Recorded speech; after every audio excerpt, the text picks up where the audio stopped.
नमस्कार दोस्तों, स्वागत है आपका आपके चैनल में जिसका नाम है हिंदी में ISPCS आसान है अब।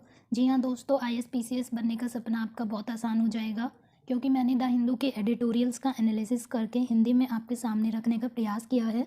दोस्तों, मुझे पूरी उम्मीद है कि यह आपको बहुत पसंद आएगा, तो वीडियो के अंत तक ज़रूर बने रहिए। और दोस्तों, अगर आप इस वीडियो की PDF चाहते हैं तो इसका पासवर्ड मैंने एंड में दिया है, इसलिए वीडियो को एंड तक ज़रूर देखिएगा। चलिए आज का एडिटोरियल हम शुरू करते हैं। तो आज का एडिटोरियल है the G20 can be the UN security council alternative, यानी G20 जो है वो संयुक्त राष्ट्र सुरक्षा परिषद का विकल्प हो सकती है। तो अभी हाल फिलहाल में भारत ने औपचारिक रूप से G20 की अध्यक्षता ग्रहण की है और प्रधानमंत्री ने कहा है कि भारत उपचार, सद्भाव और आशा की अध्यक्षता के लिए तत्पर है। G20 क्या है? G20 एक अनौपचारिक समूह है जिसमें अंतर्राष्ट्रीय मुद्रा कोष और विश्व बैंक के प्रतिनिधियों के साथ 19 देश और यूरोपीय संघ हैं। और इसकी प्रेसिडेंसी जो है वो सालाना घूमती है, यानी कि हर अगले साल इसकी अध्यक्षता अलग अलग करते हैं। तो एक प्रणाली के अनुसार जो समय के साथ एक क्षेत्रीय संतुलन सुनिश्चित करती है। राष्ट्रपति पद के चयन के लिए 19 देशों को 5 समूह में विभाजित किया गया है। प्रत्येक में 4 से अधिक देश नहीं हैं और ये अध्यक्षता प्रत्येक समूह के बीच घूमती है। तो हर साल जो है G20 राष्ट्रपति बनने के लिए दूसरे समूह से एक देश का चयन करता है। भारत जो है ग्रुप 2 में है, जो इसमें 5 ग्रुप बनाए गए हैं, उसमें से सेकंड ग्रुप में है जिसमें कि रूस, दक्षिण अफ्रीका और तुर्की भी है। और G20 का कोई स्थायी सचिवालय नहीं है। तो अब भारत की स्थिति क्या है?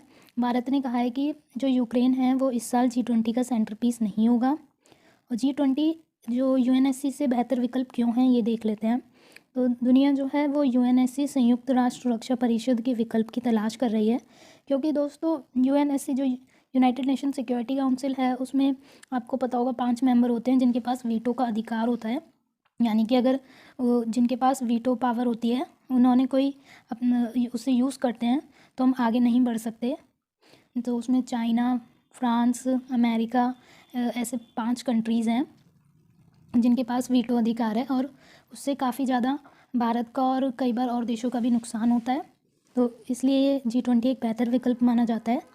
अब UNSC की जो है विश्वसनीयता तो काफ़ी कम हो गई है क्योंकि कोविड-19 महामारी और यूक्रेन पर रूसी आक्रमण इसकी विश्वसनीयता को कम करते हैं। UNSC की अपनी स्थायी सदस्यता का विस्तार, तो स्थायी सदस्यों और महासभा के एक बड़े बहुमत द्वारा इसका कड़ा विरोध किया जाएगा। तो जो UNSC का स्थायी सदस्यता है वो केवल 5 कंट्रीज़ तक सीमित है। वो कंट्रीज़ मैं आपको बता देती हूँ। तो दोस्तों यहाँ पे मैं बता देती हूँ, वर्तमान में जो है UNSC में यानी संयुक्त राष्ट्र सुरक्षा परिषद में 5 स्थायी सदस्य हैं, जो कि रूस है, ब्रिटेन है, चीन है, फ्रांस है और संयुक्त अमेरिका है। और ये देश जो हैं किसी भी मूल प्रस्ताव को वीटो कर सकते हैं। इसके अलावा सुरक्षा परिषद में 10 गैर स्थायी सदस्य भी हैं जिन्हें संयुक्त राष्ट्र महासभा 2 साल के लिए चुनती है। तो G20 द्वारा जो संबोधित मुद्दे हैं वो ये हैं कि वैश्विक अर्थव्यवस्था से संबंधित हैं, अंतर्राष्ट्रीय वित्तीय स्थिरता से संबंधित हैं, जलवायु परिवर्तन शमन से संबंधित हैं और सतत विकास से संबंधित हैं। G20 का महत्व क्या है?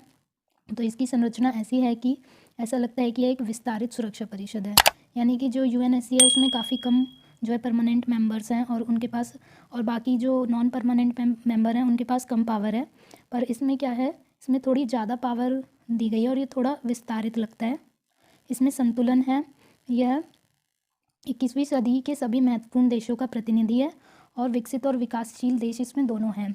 तो जैसे इंडिया हो गया और बाकी जो काफ़ी सारी कंट्रीज़ हैं वो भी हैं इसमें। तो एक ये संतुलन बना के रखता है। वर्तमान स्थायी सदस्य और घोषित उम्मीदवारों को शामिल किया गया है, जबकि अफ्रीका और लैटिन अमेरिका का भी प्रतिनिधित्व किया गया है। जो बाली घोषणा पत्र जो है उसको G20 को आर्थिक से राजनीतिक निकाय में बदलने के लिए एक मंच के रूप में कैसे इस्तेमाल किया जा सकता है। तो यह रूस यूक्रेन युद्ध पर समूह में आम सहमति का गठन करता है। यदि G20 यूरोप में एक शांति के दूत के रूप में उभरता है तो यह अंतर्राष्ट्रीय शांति और सुरक्षा को बढ़ावा देने के लिए एक समूह के रूप में वैधता प्राप्त करेगा। तो अगर रूस और यूक्रेन युद्ध में आम सहमति बनानी है तो G20 का वहाँ भी एक जो है शांति दूत के रूप में देखा जा सकता है अगर सुलह हो जाती है तो। और धीरे धीरे ये UNSC का विकल्प भी बन सकता है। तो G20 जो है UNSC से अलग कैसे है? तो जो वीटो पावर है वो UNSC में वीटो पावर 5 परमानेंट मेंबर्स को दिया गया है, लेकिन G20 में ऐसा कुछ नहीं है। वीटो के इस्तेमाल से कोई भी इसकी बैठकों को रोक नहीं सकता है। और रूस को अंतर्राष्ट्रीय समुदाय को डराने धमकाने के लिए वीटो के इस्तेमाल की धमकी देने के बजाय अपने व्यवहार पर तर्क देना होगा। तो ये इसमें सबसे बड़ी बात यह है कि इसमें वीटो पावर किसी को नहीं दी गई है। तो सब जो हैं एक अपने सबका अलग अपना अपना महत्व यहाँ पे दिखाई देता है, कोई बड़ा नहीं है कोई छोटा नहीं है। तो वैश्विक स्थिरता बनाने में भारत की भूमिका क्या है?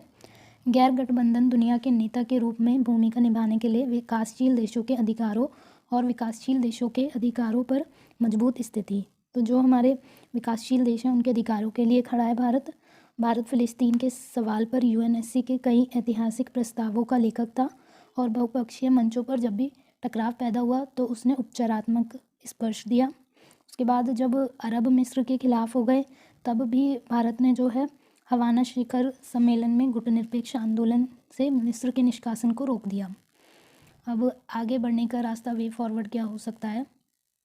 तो दोस्तों अगर आपने अभी भी चैनल सब्सक्राइब नहीं किया है तो चैनल सब्सक्राइब कर लीजिए। यहाँ आपको द हिंदू के एडिटोरियल्स का एनालिसिस मिलता है, तो चैनल अभी सब्सक्राइब कीजिए और बेल आइकन दबा लीजिए। तो हम वे फॉरवर्ड देखते हैं। इस बात पर विचार करते हुए कि बाली घोषणा पत्र जिसका प्रारूप वस्तुतः भारत द्वारा तैयार किया गया था, भारत को संभावित ईमानदार दलाल के रूप में मान्यता दी गई है जो विनाशकारी युद्ध को समाप्त करने में सक्षम हो सकता है। तो G20 का सर्वसम्मत निर्णय है, यह सार्वभौमिक रूप से स्वीकार्य होना चाहिए। एक स्थायी सदस्य के युद्ध छेड़ने और उसके खिलाफ हर प्रस्ताव को वीटो करने का गंभीर खतरा एक वास्तविकता है जिसे संयुक्त राष्ट्र को संबोधित करना चाहिए। चौथा है, भारत को बाली घोषणा को उजागर करना चाहिए और G20 की तैयारी प्रक्रिया के दौरान एक रोड मैप पेश करना चाहिए और शेरपाओं को इसे अपने एजेंडे में लेने के लिए राजी करना चाहिए। के बाद यहाँ तक कि रूस भी इस प्रक्रिया में एक ईमानदार दलाल के रूप में भारत की भूमिका को स्वीकार करेगा। इससे G20 के भीतर औपचारिक रूप से संकट से निपटने की भारत की क्षमता में वृद्धि होगी।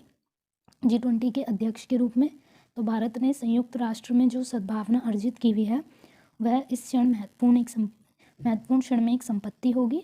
उसके बाद अंतर्राष्ट्रीय मामलों में वैश्विक मध्यस्थ के रूप में G20 का वैधीकरण, तो यह एक बहुपक्षीय साधन बनाएगा जहां सभी सदस्य समान हैं। उसके बाद संयुक्त राष्ट्र एक प्रभावी साधन है, हालांकि इसे UNSC को बदलने में बहुत लंबा समय लग सकता है, लेकिन संयुक्त राष्ट्र को युद्ध करने और सहयोग बनाने में एक प्रभावी साधन बनाने की शुरुआत की जा चुकी है। तो G20 का यहाँ महत्व बताया गया है कि UNSC जो संयुक्त राष्ट्र सुरक्षा परिषद है उससे G20 कितना ज़्यादा महत्व किया और भारत ने जो अब इसकी अध्यक्षता करेगा उसका इसमें वर्णन किया गया है। तो आज का एक अभ्यास का प्रश्न देख लेते हैं।